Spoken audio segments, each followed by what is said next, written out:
ఒక్కసారి కొమ్మూరి గోల్డ్ కి కాల్ చేయండి. తాకట్లో ఉన్న మీ బంగారాన్ని విడిపించి మార్కెట్ ప్రైస్ కి వాళ్ళు కొనుక్కుని మిగతా డబ్బులు మీకు ఇచ్చేస్తారు. రైట్, బ్రేకింగ్ న్యూస్ చూస్తున్నాం. మనం టీవీ స్క్రీన్ పై ఏపీ డిప్యూటీ సీఎం జనసేన అధినేత పవన్ కళ్యాణ్ తలపెట్టిన తెలంగాణ నవనిర్మాణ సంకల్ప సభకు పోలీసులు అనుమతి నిరాకరించారు.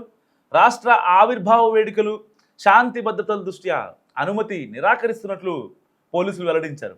దీంతో తెలంగాణ జనసేన నేతలు కోర్టును ఆశ్రయించారు. జనసేన నేత మహేందర్ రెడ్డి మాట్లాడుతూ తాము సభ పెట్టలేదని సమావేశం నిర్వహించుకుంటున్నామని చెప్పారు. కన్వెన్షన్ సెంటర్లలో కార్యకర్తలతో ఆత్మీయ సమావేశం ఏర్పాటు చేసుకున్నామని తెలిపారు ఆయన. ఈ సమావేశంపై పోలీసులకు సమాచారం ఇస్తే సరిపోతుందని, అనుమతి ఎందుకు తీసుకోవాలని కూడా ఆయన ప్రశ్నించారు.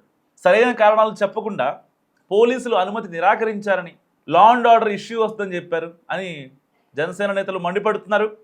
హైదరాబాద్లో నవనిర్మాణ సభ పెట్టాలన్న డిప్యూటీ సీఎం పవన్ కళ్యాణ్ నిర్ణయంపై ఇటు కాంగ్రెస్ కూడా అభ్యంతరం వ్యక్తం చేసింది. సో బ్రేకింగ్ న్యూస్ మనం టీవీపై చూస్తున్నాం. మరికొద్ది సేపట్లో సభకు పవన్ కళ్యాణ్ వస్తున్నారని కూడా సమాచారం. సో బ్రేకింగ్ న్యూస్ చూస్తున్నాం మనం టీవీ స్క్రీన్పై. మరికొద్ది సేపట్లో ఇప్పటికే తెలంగాణ పోలీసులు లా అండ్ ఆర్డర్ ఇష్యూ వస్తే ప్రాంతీయ విభేదాలు వస్తాయని చెప్పి ఇప్పటికే జనసేన నేతలకు ఒక రిఫరెండం ఇచ్చారు. అయినా సరే జనసేన నేతలు పట్టించుకోవట్లేదు. అక్కడ గచ్చిబౌలిలోని సంధ్యా కన్వెన్షన్ హాల్లో ఇప్పటికే దాదాపుగా 2000 మందికి పైగా సభకు హాజరయ్యేలా ఇటు జిల్లాల నుంచి జనసేన కార్యకర్తలు వచ్చారు. హైదరాబాద్లో ఉండే నేతలు నాయకులు కూడా ఈ యొక్క కన్వెన్షన్ హాల్కి వచ్చారు. సో మరి కాసేపట్లో పవన్ కళ్యాణ్ కూడా వస్తారని అక్కడ నాయకులు చెప్తున్న పరిస్థితి. సో మీరు చూస్తున్నారు సభ ప్రాంగణం అంతా ఎంటీ కుర్చీలతో బోసిపోయింది. మరి కాసేపట్లో పవన్ కళ్యాణ్ రానున్నారు. ఇప్పటికే చాలామంది రియాక్ట్ అవుతున్నారు. పవన్ కళ్యాణ్ ఎప్పుడైతే హైదరాబాద్లో సభ పెట్టాలి, నవనిర్మాణ సభ పెట్టాలి అని చెప్పిన తర్వాత చాలామంది రియాక్ట్ అయ్యారు దీని మీద. అసలు పవన్ కళ్యాణ్ ఇక్కడికి ఎందుకు వస్తాడు, ఏ కర్ణాటకనో ఏ తమిళనాడు పంపించండి అంటూ కల్వకుంట్ల కవిత కూడా మాట్లాడారు, టీఆర్ఎస్ అధినేత. అండ్ కాంగ్రెస్ కూడా అయితే పొన్నం ప్రభాకర్ రియాక్ట్ అయ్యారు. అసలు ఫస్ట్ తెలంగాణ ప్రజలకు క్షమాపణలు చెప్పిన తర్వాతే పవన్ కళ్యాణ్ హైదరాబాద్లో నవనిర్మాణ సభ పెట్టుకోవాలని కూడా స్పష్టం చేశారు ఈ యొక్క పొన్నం ప్రభాకర్.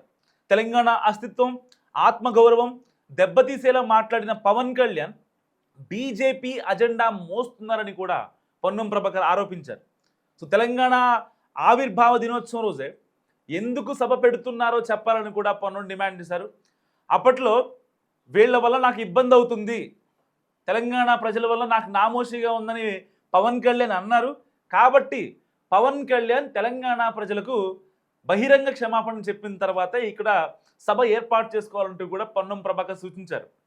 సో ఏపీ రాజకీయ పార్టీలు నాయకులపై తెలంగాణ రక్షణ సేన అధ్యక్షురాలు కల్వకుంట్ల కవిత కూడా అభ్యంతరాలు వ్యక్తం చేసింది. ఆవిడ రాష్ట్ర విభజన జరిగి 13 ఏళ్లు గడుస్తున్నప్పటికీ రాజధాని కట్టుకోలేని నేతలు వారి రాజకీయాలను తెలంగాణపై రుద్దవద్దంటూ ఆవిడ హితవు పలికారు. తెలంగాణ ఉద్యమకారుల ఆకాంక్షలు సాధన అంశంపై టీఆర్ఎస్ ఆధ్వర్యంలో రౌండ్ టేబుల్ సమావేశం నిర్వహించారు. సో తెలంగాణ ప్రజలను తక్కువ చేయాలని చూడటం, మేధావులపై దాడి చేస్తే సహించేది లేదని ఈ సందర్భంగా తెలంగాణ రక్షణ సేన అధ్యక్షురాలు కల్వకుంట్ల కవిత హెచ్చరించిన నేపథ్యం. సో మరి కాసేపట్లో ఈ యొక్క కన్వెన్షన్ సెంటర్కు పవన్ కళ్యాణ్ వస్తున్నారు. సో ఇప్పటికే ఈ యొక్క ప్రొఫెసర్ నాగేశ్వర్ ఇంటూ జన సైనిక్స్ ఈ ఇష్యూలో లా అండ్ ఆర్డర్ తప్పుతుంది, ఏదన్నా సున్నితమైన ఇష్యూల గురించి వీళ్ళు మాట్లాడితే మళ్ళీ ఈ యొక్క కాన్సిక్వెన్స్, ఈ యొక్క ఇష్యూస్ ఇంకా మరింత పెరిగే అవకాశం ఉందని కూడా పోలీసులు హెచ్చరించిన నేపథ్యంలో జనసేన కోర్టుకు వెళ్ళింది. సో ఇక్కడ కొన్ని విషయాలు మనం కనెక్ట్ చేసుకుంటే ప్రొఫెసర్ నాగేశ్వర్ ఇష్యూలో సో ఆయన ఒక పెద్ద ఆయన, మంచి అనలిస్టు, ఎంతోమంది జర్నలిస్టులు తయారు చేసినటువంటి వ్యక్తి. సో అతను మాట్లాడిన మాటలకి ఆయన ఆల్రెడీ బహిరంగ క్షమాపణ చెప్పేశారు ట్విట్టర్ వేదికగా. సో ఇలాంటి వేళల్లో చాలామంది పెద్దవాళ్ళు ట్వీట్లు డిలీట్ చేస్తూ ఉంటారు, క్షమాపణలు చెప్పి ట్వీట్లు డిలీట్ చేస్తూ ఉంటారు. కానీ ప్రొఫెసర్ నాగేశ్వర్ గారు అలా చేయలేదు. ట్వీట్ ఉంచారు, ఆయన అకౌంట్లోనే ఉంచారు, ట్వీట్ కనపడేలాగే ఉంచారు. సో అలాంటి నేపథ్యంలో ఎవరైతే జర్నలిస్టులు రౌండ్ టేబుల్ సమావేశం పెట్టిన తర్వాత ప్రాంతీయతత్వం, తెలంగాణ అస్థిరత్వం ఇలాంటి వాటి గురించి మాట్లాడి అక్కడ జరిగినటువంటి కొన్ని కాన్సిక్వెన్సెస్ని ఒక ప్రాంతాల మధ్య వివాదంగా మార్చి ఈ యొక్క జర్నలిస్టులు కావచ్చు, కొంతమంది యూట్యూబర్లు కావచ్చు, ఎవరి ఉద్దేశంలో వాళ్ళు మాట్లాడిన మాటలకి ఇంకా ఆజ్యం పోసే తెలంగాణ రావద్దు, లేకపోతే ఆంధ్ర నాయకుల విగ్రహాలు ఇక్కడ పెట్టాలి అనే వాదనలు ఇప్పుడు తెరపైకి వచ్చాయి. ఆ విగ్రహాల వాదనలకి కొనసాగింపుగా కల్వకుంట్ల కవిత కూడా ఒక మాట అన్నారు. కొంతమంది జర్నలిస్ట్ మాట్లాడారు, అయితే ఎన్టీఆర్ ఘాట్ దగ్గర విగ్రహాలను తొలగిస్తాం, అమీర్పేటలో ఉన్న విగ్రహాలను తొలగిస్తామని చెప్పి మాట్లాడారు. ఎన్టీఆర్ విగ్రహాలను తొలగిస్తామని చెప్పి మాట్లాడారు. సో దానికి కొనసాగింపుగా తెలంగాణ ఆశయ పోరాటంలో, తెలంగాణ పోరాటంలో ఎవరైతే అసూలు బాసారో వాళ్ళ యొక్క విగ్రహాలని ఏపీలో కూడా పెట్టాలంటూ కూడా ఆవిడ డిమాండ్ చేస్తున్నారు. అంటే ఇక్కడ ఒక ప్రొఫెసర్ నాగేశ్వర్, ఇటు పవన్ కళ్యాణ్ ఇష్యూ మాత్రమే కనిపించట్లేదు. ఇక్కడ చాలా సెన్సిటివ్ ఇష్యూస్ని, చాలా అంటే చాలా సెన్సిటివ్ ఇష్యూస్ని ఒక రకంగా డాట్స్ కనెక్ట్ చేసుకుంటూ తెలంగాణకి ఆంధ్రాకి మధ్య గొడవ వచ్చేలాగా జరుగుతుందా అన్న అనుమానాలు కూడా వ్యక్తమవుతున్నాయి చాలామందికి ఇప్పుడు. సో ఇలాంటి నేపథ్యంలో ఒకవేళ కనుక ఏదన్నా పవన్ కళ్యాణ్ సభలో పవన్ కళ్యాణ్ కానీ, లేదంటే పార్టీ కార్యకర్తలు కావచ్చు, పార్టీ నాయకులు కావచ్చు, ఏ ఒక్క మాట మాట్లాడినా ఇబ్బంది అవుద్దు అనే సిచ్యువేషన్లో తెలంగాణ ప్రభుత్వం ఇప్పుడు చెప్తోంది మీరు ఇక్కడ సభ పెట్టడానికి వీలు లేదు. కానీ జనసేన ఏం చెప్తుంది, జస్ట్ ఇది సమావేశమే అని చెప్తోంది జనసేన. మరి ఎవరిని నమ్మాలి? అంటే ఇక్కడ నిజంగానే సెన్సిటివ్ ఇష్యూస్ని జనసేన వాళ్ళు రేస్ చేస్తారా, లేదంటే అసలు ఒక అలాంటి సిచ్యువేషన్, అలాంటి కాన్సిక్వెన్స్ రాకూడదు, అలాంటి రప్చర్ క్రియేట్ అవ్వకూడదు అని చెప్పి పోలీసులు ముందుగానే, అంటే మళ్ళీ జరిగిన తర్వాత బాధపడటం కంటే జరగకూడదు అని కంట్రోల్ చేస్తున్నారా అనే నేపథ్యం కూడా ఇక్కడ ఉంది. సో వాస్తవానికి ఈ ఇష్యూని బేస్ చేసుకొని తెలంగాణలో పవన్ కళ్యాణ్ రాకూడదు, తెలంగాణలోకి జనసేన ఎంటర్ అవ్వకూడదు, అసలు ఆంధ్ర పాలకులు ఎందుకు వస్తారు అనే వాళ్ళకి నేను ఒక్క చిన్న మాట చెప్పదలుచుకున్నాను.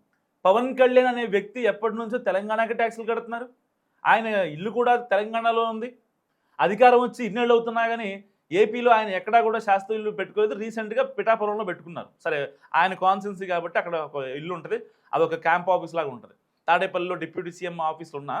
సో ఇక్కడ ఆయన పర్మనెంట్ ఇల్లు మాత్రం హైదరాబాద్లో ఉంది కదా ఎప్పటి నుంచో, దాదాపుగా ఒక 30-35 ఏళ్ళ నుంచి ఆయన ఇల్లు హైదరాబాద్లోనే ఉంది. సో లాస్ట్ టైం హైదరాబాద్కి ఫ్లడ్స్ అటాక్ అయినప్పుడు ఎవరు ఉదారత్వం చూపించిన టైంలో పవన్ కళ్యాణ్ గారు ఫ్లడ్స్కి ₹1 కోటి విరాళంగా ఇచ్చారు హైదరాబాద్ ఏదైతే వరదలు వచ్చినప్పుడు. సరే, ఇంకా అంటే పార్టీలకు అతీతంగానే ఆయన ఉన్నారు తప్ప ఎక్కడ ఆయన ప్రాంతీయత్వాన్ని రెచ్చగొట్టాలి, మతాలని రెచ్చగొట్టాలి, కులాలను రెచ్చగొట్టాలి, ఈవెన్ ప్రొఫెసర్ నాగేశ్వరరావు గారు అన్న మాటకి ఆయన సున్నితంగానే మాట్లాడారు తప్ప, పెద్ద ఆయన వాళ్ళ ఇంట్లో పెళ్ళికి కూడా వెళ్ళాను నేను, అలాంటి ఆయన ఇలా మాట్లాడతారు అనుకోలేదు అన్నారు తప్ప, అక్కడ ఒక విక్టిమ్గా పవన్ కళ్యాణ్ ఉండి ఎక్యూజ్ని కూడా తప్పు వద్దు, ఆయన ఒక కేసులు పెట్టారు, ఆయన మీద పెట్టిన కేసుల్ని వెనక్కి తీసుకోమని చెప్పాను మా అభిమానులు అని చెప్పి చాలా మెచ్యూర్డ్గా, చాలా బ్యాలెన్స్గా మాట్లాడేటువంటి వ్యక్తి పవన్ కళ్యాణ్. అదేవిధంగా ఇక్కడ కొండగట్టు అంజన దగ్గర ఆయనకు కూడా ఆయన విరాళాలు ప్రకటిస్తూ ఉంటారు వచ్చినప్పుడల్లా. సో ఆయన చాలా సెంటిమెంట్ కొండగట్టు అంజన అనేది. అప్పట్లో వారాహి వెహికల్ ఏదైతే ఉందో దాన్ని తీసుకెళ్ళి కూడా అక్కడే ప్రత్యేక పూజలు చేయించారు. ఆ తర్వాత ఎక్కడ కూడా అంటే నాకు గుర్తున్న సంఘటనలు చెప్తున్నా, బట్ ఆయన చేసిన సేవ అనేది ప్రాంతాలకి అతీతంగా ఉంటుంది. ఆయన ఇప్పుడు బీజేపీ కండువా వేస్తున్నారని కూటమిలో భాగంగా ఆయన పార్టీలో ఉంటారు. కూటమిలో భాగంగా ఆయన పార్టీ నిర్మాణం ఆయనదే కదా. ఆయన ఇప్పుడు ఏ బీజేపీ సభకో ఏ మోడీ గారు చెప్తే పంపిస్తే వచ్చేది కాదు కదా. ఆయన పార్టీ కోసం ఆయన వస్తున్నారు, ఆయన ప్రాంతం కోసం ఆయన వస్తున్నారు. ఇక్కడ దాంట్లో తప్పేంటి? తప్పేం కనిపిస్తుంది? పోనీ లా అండ్ ఆర్డర్ ఇష్యూ అంటున్నారు. లా అండ్ ఆర్డర్ ఇవాళ ఆల్రెడీ తెలంగాణ ఆవిర్భావం దినోత్సవం, ఒక పక్క పరేడ్ గ్రౌండ్స్లో సీఎం మీటింగ్ జరిగింది. సో దానికి ఆల్రెడీ కొంత బందోబస్తు చేయాలి. సో ఇక్కడ మీకు బందోబస్తు ఇవ్వలేవేమో, అలాంటివి పెట్టుకోవచ్చు. కానీ లా అండ్ ఆర్డర్ అనే సమస్య ఎందుకు వస్తుంది? వీళ్ళేమైనా టెర్రరిస్ట్లా? అంటే నేను పవన్ కళ్యాణ్ గురించి, పవన్ కళ్యాణ్కి పాజిటివ్గా మాట్లాడుతున్నాను విషయం కాదు. లా అండ్ ఆర్డర్ అనే సమస్య అసలు ఎందుకు వస్తుంది? నిజంగా మీరేమనుకుంటున్నారో మరి మస్తుగా కామెంట్ చేయండి. చూస్తూనే ఉండండి మనం.